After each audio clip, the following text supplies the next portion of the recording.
এখানে শাসক দল যখন করছে তারা তো পারমিশন চাইনি, মানে তারা মনে করে যে প্রশাসনের তো সব আমাদের হাতে, আমাদের পারমিশনের আবার কী হবে, সেই জন্য তারা পারমিশন চাইনি। অথচ সিবিআই কিন্তু প্রিন্সিপালকে এবং থানার ওসিকে অ্যারেস্ট করেছিলেন। যদি তাদের বিরুদ্ধে কোনো প্রমাণ পাওয়া যায়নি তাহলে তাদেরকে গ্রেপ্তার করা হলো কেন? আর যদি গ্রেপ্তার করা হলো তো তাদের বিরুদ্ধে চার্জশিট কেন দেওয়া হলো না? তো বেনিয়ম এবং অনিয়ম হলে সেগুলো যে দুর্নীতির জন্য হয় এই ব্যাপারে সুপ্রিম কোর্টের জাজমেন্ট আছে। যদি দুর্নীতি না থাকে তাহলে বেনিয়ম হবে কেন?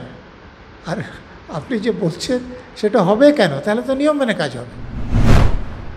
যেমন অনুব্রত মণ্ডল, পার্থ চ্যাটার্জি, কালীঘাটের কাকু, এইসব নেতাদের জেল যাত্রা হলে হাসপাতাল যাত্রা হয়, কারণ জেলে থাকাটা তাদের জন্য জেলেও ভালো ব্যবস্থা করা হয়, কিন্তু তবুও হাসপাতালে ওর থেকে বেশি সুবিধা পাওয়া যায়।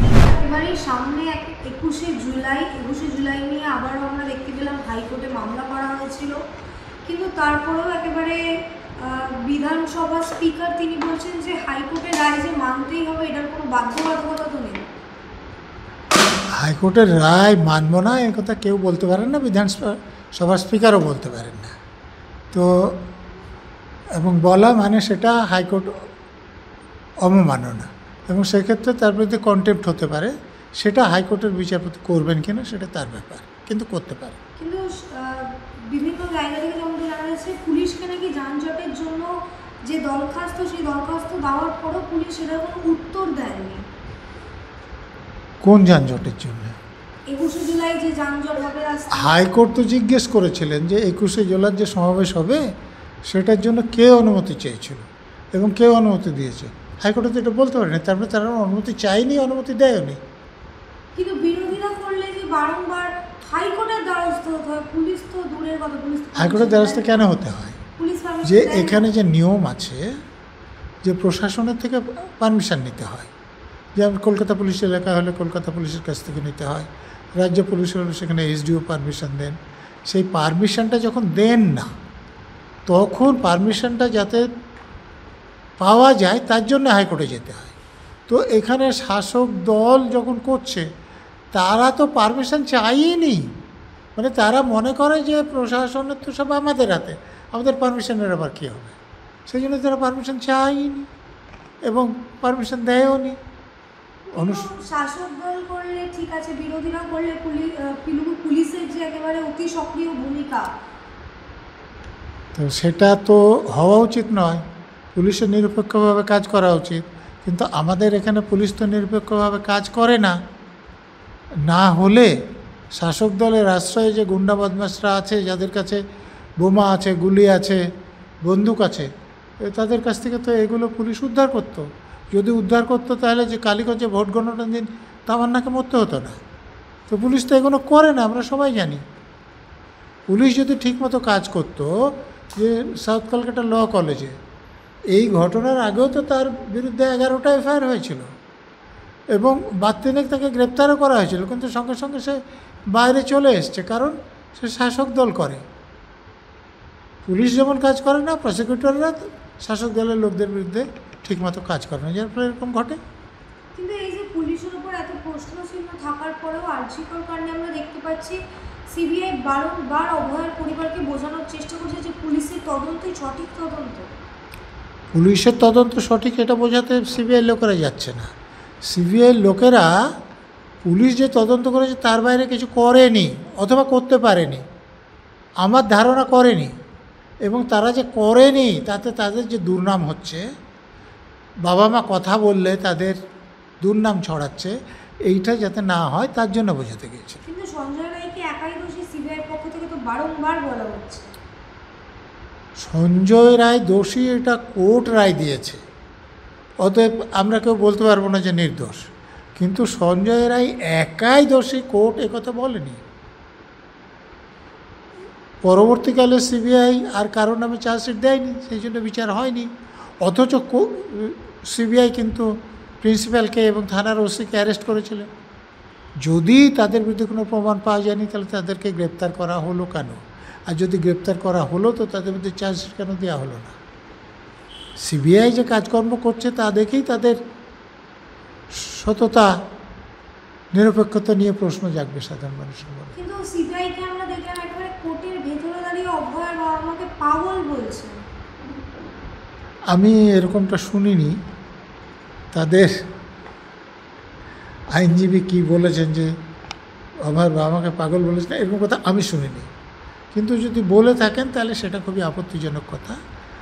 তা একটা মেয়েকে তারা ডাক্তার করেছিলেন, এমবিবিএস হয়েছিলেন, তারপরে তাকে পোস্ট গ্রাজুয়েশন করাচ্ছিলেন। সেই মেয়েটাকে যদি কেউ ধর্ষণ করে খুন করে দেয় তাহলে তাদের মানসিক অবস্থা খুব ভালো থাকার কথা নয়। তো সেই লোককে যদি কেউ পাগল বলে উপহাস করেন বা তাকে পাগল পরিচয় করে দেয় তাহলে সেটা আপত্তিজনক। স্যার একেবারে অন্য প্রসঙ্গে আসবো। গতকাল আমরা যেমনটা দেখলাম প্রাইমারির মামলা ছিল, প্রাইমারির মামলায় স্পষ্টত বিচারপতি তিনি বলছেন আপনারা কি মজা দেখতে কোর্টে এসেছেন। দিনাজপুর থেকে একাধিক শিক্ষক তারা কোর্টে এসেছিলেন এবং তারা দাবি করছিলেন যে টিচিং অ্যাপটিটিউড পরীক্ষা তারা দিয়েছিলেন। দেখুন, হাইকোর্টে যখন মামলা হয়, হাইকোর্ট কেন যে কোনো কোর্টে যার মামলা তিনি করতে পারেন। যেমন আমার মামলা আমি নিজে আর্গু করি, লোয়ার কোর্টেও করি, হাইকোর্টে করি, সুপ্রিম কোর্টেও করেছি। উকিল নিযুক্ত করার মতো পয়সা আমার নাই। কিন্তু যারা হাসার কোনো কারণ নেই, হাইকোর্টে ভালো উকিল যেতে গেলে কী পরিমাণ টাকা লাগে আপনার জানা নেই, সুপ্রিম কোর্টে তো আরও জানা নেই। সেই টাকা সত্যিই আমার নেই, যার জন্যে আমি নিজে আর্গুমেন্ট করতে বাধ্য হই, সুপ্রিম কোর্টেও করেছি। কিন্তু আমি যদি লয়ার একবার দিয়ে দিই তাহলে তো কোর্ট আমার কথা শুনবেন না, লয়ারের কথা শুনবেন। আমার কিছু বলার থাকলে লয়ারের মাধ্যমে বলতে হবে। স্বাভাবিকভাবে যে তারা যখন লয়ার দিয়েছেন তখন তারা এসে যদি কোর্টে ভিড় করেন, তো কাজের দিন হলে কাজ ছেড়ে দিয়ে এসে কোর্টে দাঁড়িয়েছেন, তো স্বাভাবিকভাবে এটা বিরক্তিকর মনে হতে পারে। জজ সাহেব যদি সেটা উল্লেখ করে থাকে তো তার মধ্যে আমি কোনো রকম অস্বাভাবিকতা দেখছি না। কিন্তু যেখানে টিচিং অ্যাপটিটিউড টেস্ট হয়নি সেটা বারংবার প্রমাণিত হচ্ছে, সেই জায়গায় দাঁড়িয়ে তারা বলছেন যে তারা পরীক্ষায় বসেছে। হ্যাঁ, তো তারা পরীক্ষায় বসেছিলেন সেটা তাদের উকিলকে বলে দিন, উকিল কোর্টে বলে দেবেন। তাদেরকে এসে তো কোর্ট তাদের কাছে শুনতো, যদি না তারা উকিল দিতেন। আমি ব্যাপারটা পরিষ্কার করতে বলছি না। আপনার বিরুদ্ধে যদি কোনো মামলা হয় বা আপনি যদি কারোর বিরুদ্ধে মামলা করেন তাহলে আপনি নিজে আপনার মামলার জন্য কোর্টে যুক্তি দেখাতে পারেন, কথা বলতে পারেন। কিন্তু আপনি যেই মুহূর্তে কোনো আইনজীবী নিযুক্ত করলেন তখন কোর্ট কিন্তু আইনজীবীর কথা শুনবেন। আপনাকে কিছু বলতে হলে আইনজীবীকে দিয়ে বলাতে হবে। রুল নাম্বার 9-এ যেখানে স্পষ্টত লেখা ছিল যে প্যানেল প্রকাশ করতে হবে, সেই জায়গায় বিচারপতি প্রশ্ন করার অ্যাডভোকেট জেনারেল তিনি বলছেন যে প্যানেল প্রকাশ করা ঐচ্ছিক। করতে হবে বললে সেটা ঐচ্ছিক থাকে কোন আইন অনুসারে আমি জানি না। মানে ইংরেজি ভাষায় যেমন আইনে কিছু জায়গায় বলা আছে স্যাল, মানে করতে হবে, সেখানে ঐচ্ছিকের কোনো ব্যাপার নেই। কিন্তু কথা বলবো যে মে পাবলিশ, তাহলে ঐচ্ছিক আছে। এখানে স্যাল আছে না মে আছে আমার জানা নেই, সেই জন্য আমি বলতে পারছি না। যদি মে থাকে তাহলে ঐচ্ছিক, যদি স্যাল থাকে তাহলে ঐচ্ছিক হবে না। কিন্তু স্যার সেই জায়গায় দাঁড়িয়ে অ্যাডভোকেট জেনারেল বলছেন যে এখানে বেনিয়ম হয়েছে, অনিয়ম হয়েছে, কিন্তু দুর্নীতি হয়নি। তো বেনিয়ম এবং অনিয়ম হলে সেগুলো যে দুর্নীতির জন্য হয় এই ব্যাপারে সুপ্রিম কোর্টের জাজমেন্ট আছে। যদি দুর্নীতি না থাকে তাহলে বেনিয়ম হবে কেন? আর আপনি যে বলছেন সেটা হবে কেন? তাহলে তো নিয়ম মেনে কাজ হবে। আপনি যখন কোনো দুর্নীতি করবেন, আপনার যখন কোনো স্বার্থ আছে, তখনই আপনি নিয়ম মানবেন না। আপনি যদি সৎ লোক হন তাহলে আপনি নিয়ম কেন মানবেন না? স্যার একদিকে যেমন এসএসসির 26,000-এর জীবন অনিশ্চিত, অন্যদিকে 32,000-ও ঠিক একই গতিতে চলছে আমরা দেখতে পাচ্ছি। তার মধ্যে প্রাক্তন শিক্ষামন্ত্রী তিনি নাকি জেলে ইতিমধ্যেই নেই, তিনি একটি বাইপাসের ধারে বেসরকারি হাসপাতালে ভর্তি, এমনটাই ফিরদৌস সামিম নিজে অভিযোগ করছেন। কি বলবেন? এখন আমি এই ব্যাপারটা যেহেতু জানি না, আমার এই ব্যাপারে মন্তব্য করা ঠিক হবে না। কিন্তু কোর্ট যখন অর্ডার দিয়েছে কাস্টডিতে থাকবে, তিনি জেল কাস্টডিতেই আইনত আছেন। এখন সেখানে যদি তিনি অসুস্থ হন এবং জেলের ডাক্তারবাবুরা মনে করেন যে তিনি এমন অসুস্থ হয়েছেন যে তার চিকিৎসা জেল হাসপাতালে সম্ভব নয়, তাহলে তাকে হাসপাতালে তারা পাঠাতে পারেন, তবে সেটা সরকারি হাসপাতালে। বেসরকারি হাসপাতালে তখনই পাঠাতে পারবেন যে সরকারি হাসপাতালে যে অসুখ হয়েছে তার যদি চিকিৎসা না থাকে।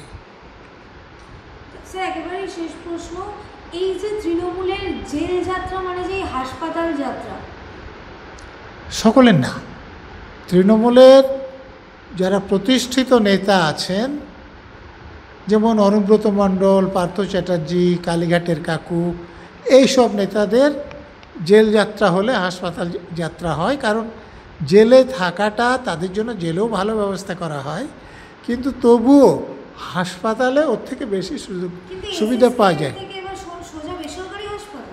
আমি তো বললাম সরকারি নিয়মে যা আছে, যদি জেল হাসপাতালে চিকিৎসা সম্ভব না হয় তাহলে সরকারি হাসপাতালে যাবে।